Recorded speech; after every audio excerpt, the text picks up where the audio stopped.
I'm Robert Sloan, President of Houston Baptist University. Welcome back to this series of studies on the great secrets of the Christian faith, those mysteries which are now revealed, which give us insight into how to live and how to face the troubles and the stresses and the distresses of this present evil age, which are in these days of virus and economic shutdown and limitation are really all around us. And so we've been looking at the things the Scriptures teach us and the Christian faith teaches us, and what we've also seen confirmed by the experiences of others as to how to approach these things. So we began by saying that there are divine secrets that we can access. They are revealed to us.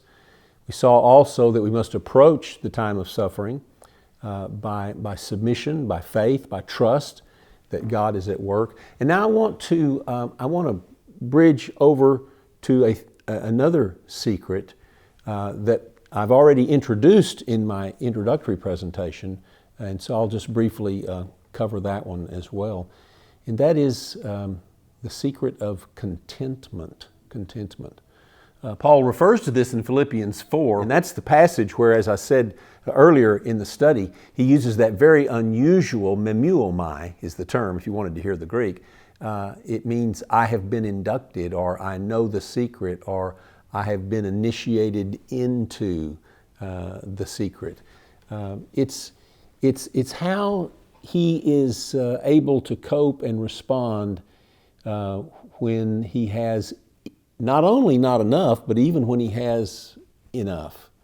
It's a very interesting passage. Paul is in prison. He's in a Roman prison, and he is dependent upon friends to provide the money so that he can, either through his friends running the errands or by delegating that in some way, so that he can have enough to eat. It's not like a federal system or a governmental system here in the United States where prisoners are fed, but it's a system which depends upon his own family and friends to help him. Otherwise, he'll go hungry and starve.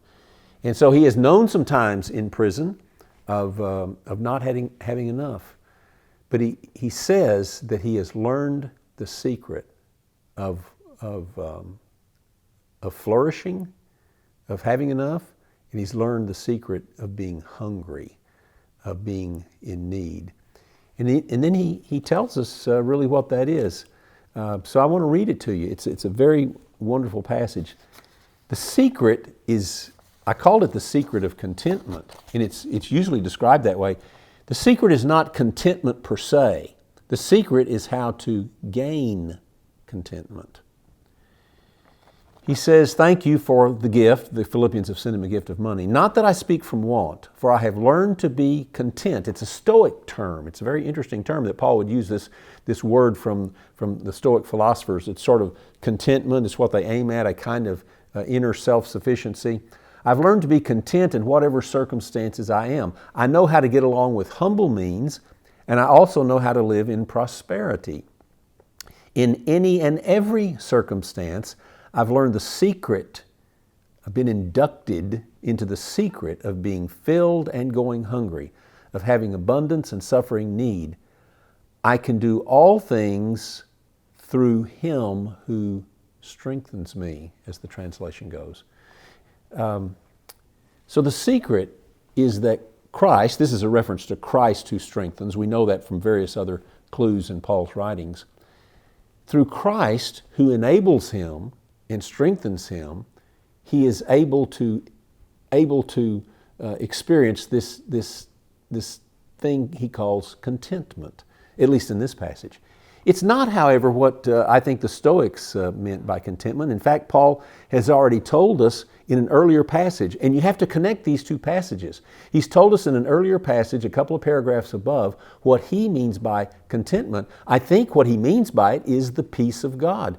What we're reading about now here at the close of chapter 4, when Paul says he has learned the secret of how to be content when he's hungry or when he has enough to eat, it is a secret that he has found in Christ who strengthens him. I changed the word to in there because that's actually what the Greek text says. It's not as much through Christ. It could be that. And of course that's involved.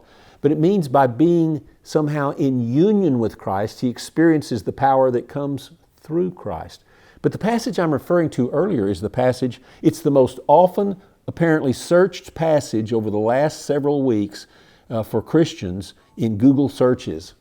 The most searched passage, it's Philippians 4, where Paul says, be anxious for nothing, but in everything by prayer and supplication with thanksgiving, let your requests be made known to God. And the peace of God, which passes all understanding, will guard your hearts and your minds in Christ Jesus. Paul is telling us the secret of contentment in Christ who gives him power and strength. That's his personal experience of the prayer that he is exhorting the Philippians to do.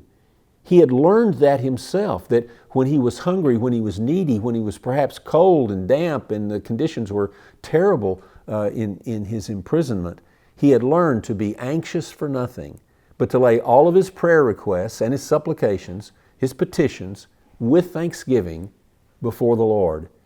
And he'd had this unusual experience that the peace of God, and that's what I think he later means by, in this circumstance, contentment. The Lord is with him.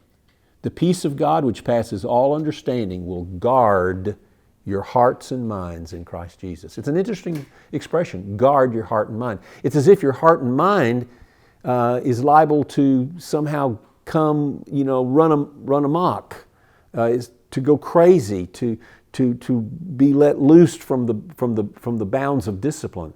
You've had that experience. Sometimes we call them panic attacks, when the heart is fearful, the mind just loses control.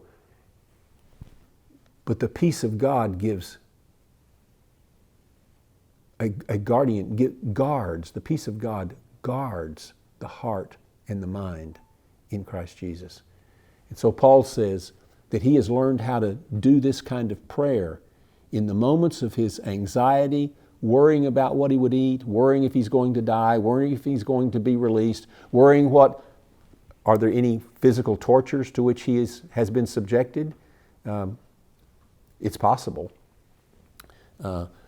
Worrying about those things, what will come next? He has learned that if he lays his petitions before the Lord with thanksgiving, that he experiences the presence of Christ. The Lord is near, Paul has said. He experiences the presence of Christ, and that presence of Christ empowers him and enables him to feel peace, to feel contentment when his body is hungry. God has secrets for us, and the presence of Christ is one of those great mysteries that has now been revealed to us for all those who want the ways of God, who submit to God, who trust that God is at work, and trust in the Christ who empowers us and sustains us and enables us. Be anxious for nothing, but in everything by prayer and petition with thanksgiving, let your requests be made known to God. And the peace of God, the contentment of God, which passes all human understanding, will guard your heart and your mind in Christ Jesus.